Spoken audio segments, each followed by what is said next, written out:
Shalom semua pemirsa, dimanapun pemirsa berada. Apa kabarnya sepanjang hari ini? Yang pasti kita selalu dijagai Tuhan, dilindungi Tuhan, dan diberkati Tuhan karena setiap hari berkat Tuhan baru buat kita. Sekarang kita masuk di hari ke-48 di kitab Injil Lukas pasal 7. Baiklah, saya segera membacakan, pemirsa juga mendengarkan firman Tuhan ini.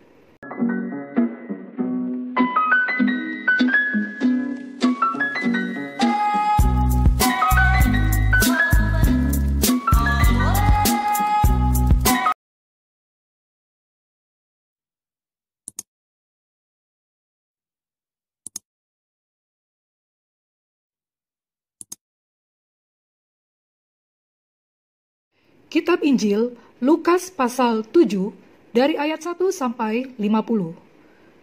Yang ini berjudul Yesus menyembuhkan hamba seorang perwira di Kapernaum dari ayat 1 sampai ayat 10. Begini firman Tuhan. Setelah Yesus selesai berbicara di depan orang banyak, masuklah ia ke Kapernaum. Di situ ada seorang perwira yang mempunyai seorang hamba yang sangat dihargainya. Hamba itu sedang sakit keras dan hampir mati. Ketika perwira itu mendengar tentang Yesus, ia menyuruh beberapa orang tua-tua Yahudi kepadanya untuk meminta supaya ia datang dan menyembuhkan hambanya. Mereka datang kepada Yesus dan dengan sangat mereka meminta pertolongannya. Katanya, "Ia layak engkau tolong. Sebab ia mengasihi bangsa kita, dan dialah yang menanggung pembangunan rumah ibadat kami." Lalu Yesus pergi bersama-sama dengan mereka. Ketika ia tidak jauh lagi dari rumah perwira itu menyuruh sahabat-sahabatnya untuk mengatakan kepadanya, "Tuan, janganlah bersusah-susah, sebab aku tidak layak menerima Tuan di dalam rumahku. Sebab itu, aku juga menganggap diriku tidak layak untuk datang kepadamu. Tetapi katakan saja sepatah kata, maka hambaku itu akan sembuh. Sebab aku sendiri seorang bawahan, dan di bawahku ada pula prajurit. Jika aku berkata kepada salah seorang prajurit itu, 'Pergi,' maka ia pergi. Dan kepada seorang lagi, 'Datang,' maka ia datang. Ataupun kepada hambaku, 'Kerjakanlah ini,' maka ia mengerjakannya." Setelah Yesus mendengar perkataan itu, ia heran akan dia, dan sambil berpaling kepada orang banyak yang mengikuti dia, ia berkata, "Aku berkata kepadamu, iman sebesar ini tidak pernah aku jumpai, sekalipun di antara orang Israel." Dan setelah orang-orang yang disuruh itu kembali ke rumah, didapati nyala hamba itu telah sehat kembali. Yesus membangkitkan anak muda di Nain, ayat 11 sampai 17. Kemudian Yesus pergi ke suatu kota yang bernama Nain. Murid-muridnya pergi bersama-sama dengan dia, dan juga orang banyak menyertainya berbondong-bondong. Setelah ia dekat pintu gerbang kota, ada orang mati diusung keluar, anak laki-laki, anak tunggal ibunya yang sudah janda, dan banyak orang dari kota itu menyertai janda itu. Dan ketika Tuhan melihat janda itu, tergeraklah hatinya oleh belas kasihan. Lalu ia berkata kepadanya, "Jangan menangis." Sambil menghampiri usungan itu, ia menyentuhnya.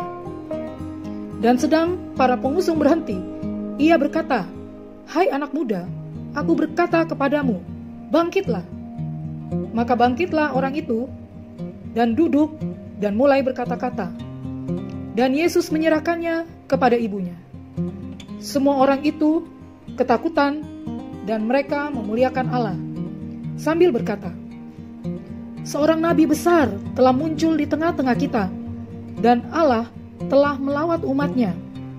Maka tersiarlah kabar tentang Yesus di seluruh Yudea dan di seluruh daerah sekitarnya.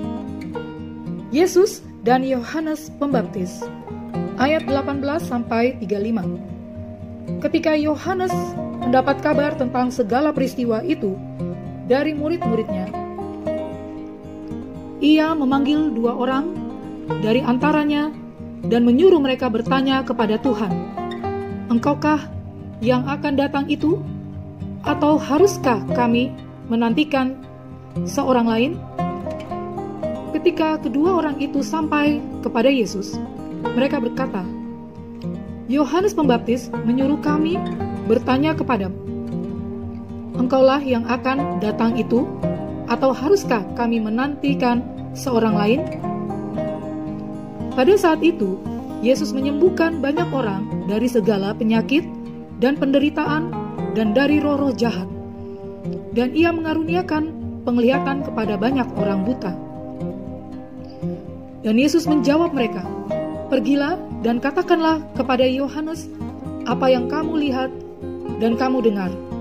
Orang buta melihat, orang lumpuh berjalan, orang kusta menjadi tahir, orang tuli mendengar, orang mati dibangkitkan, dan kepada orang miskin diberitakan kabar baik. Dan berbahagialah orang yang tidak menjadi kecewa dan menolak aku."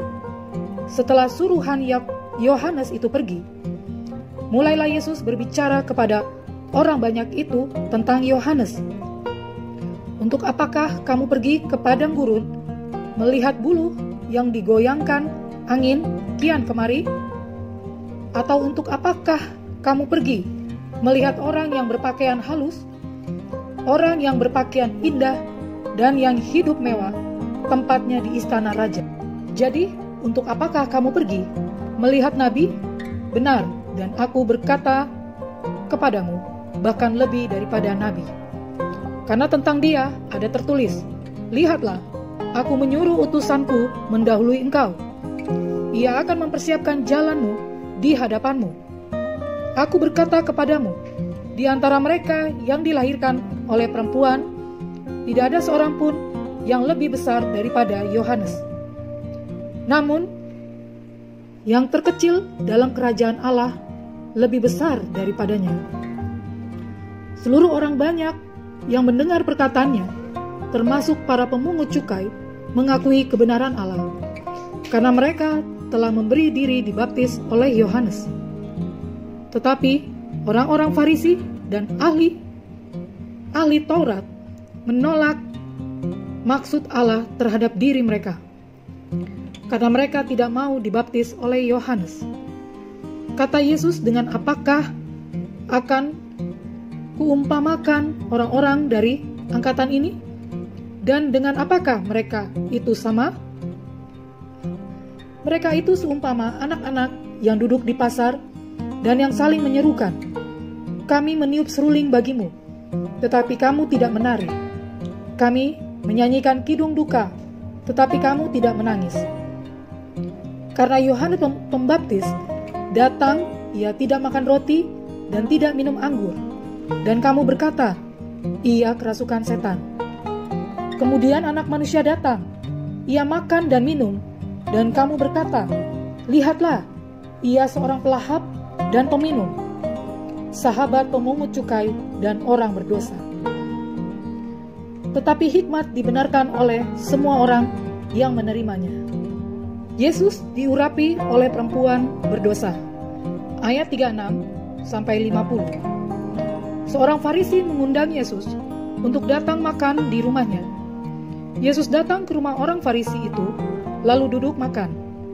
Di kota itu ada seorang perempuan yang terkenal sebagai seorang berdosa. Ketika perempuan itu mendengar bahwa Yesus sedang makan di rumah orang Farisi itu, datanglah ia membawa sebuah buli-buli pualam berisi minyak wangi. Sambil menangis, ia pergi berdiri di belakang Yesus, dekat kakinya, lalu membasahi kakinya itu dengan air matanya dan menyekanya dengan rambutnya. Kemudian ia mencium kakinya dan meminyakinya dengan minyak wangi itu. Ketika orang Farisi yang mengundang Yesus melihat hal itu, ia berkata dalam hatinya, "Jika ia ini nabi, tentulah ia tahu siapakah dan orang apakah perempuan yang menjamahnya ini. Tentu ia tahu bahwa perempuan itu adalah seorang berdosa. Lalu Yesus berkata kepadanya, "Simon, ada yang hendak kukatakan kepadamu?" Sahut Simon, "Katakanlah Guru." Ada 2 orang yang berhutang kepada seorang pelepas uang. Yang seorang berhutang 500 dinar, yang lain 50. Karena mereka tidak sanggup membayar, maka ia menghapuskan hutang kedua orang itu. Siapakah di antara mereka yang akan terlebih mengasihi dia? Jawab Simon, "Aku kira dia yang paling banyak dihapuskan hutangnya." Kata Yesus kepadanya, "Betul pendapatmu itu." Dan sambil berpaling kepada perempuan itu, ia berkata kepada Simon, "Engkau lihat perempuan ini? Aku masuk ke rumahmu, namun engkau tidak memberikan aku air untuk membasuh kakiku. Tetapi dia membasahi kakiku dengan air mata dan menyekanya dengan rambutnya. Engkau tidak menciumi aku, tetapi sejak aku masuk, ia tiada henti-hentinya mencium kakiku. Engkau tidak meminyaki kepalaku dengan minyak, tetapi dia meminyaki kakiku dengan minyak wangi. Sebab itu aku berkata kepadamu, dosanya yang banyak itu telah diampuni, sebab ia telah banyak berbuat kasih. Tetapi orang yang sedikit diampuni, sedikit juga ia berbuat kasih." Lalu ia berkata kepada perempuan itu, "Dosamu telah diampuni." Dan mereka yang duduk makan bersama dia berpikir dalam hati mereka, "Siapakah ia ini, sehingga ia dapat mengampuni dosa?" Tetapi Yesus berkata kepada perempuan itu, "Imanmu telah menyelamatkan engkau. Pergilah dengan selamat." Terima kasih pemirsa sudah bersama-sama saya mendengarkan firman Tuhan ini dari awal sampai akhir. Dan supaya ini bisa menjadi berkat buat kita semua tentang iman kita kepada Tuhan Yesus. Selamat malam, selamat beristirahat. Tuhan Yesus memberkati kita semua. Amin.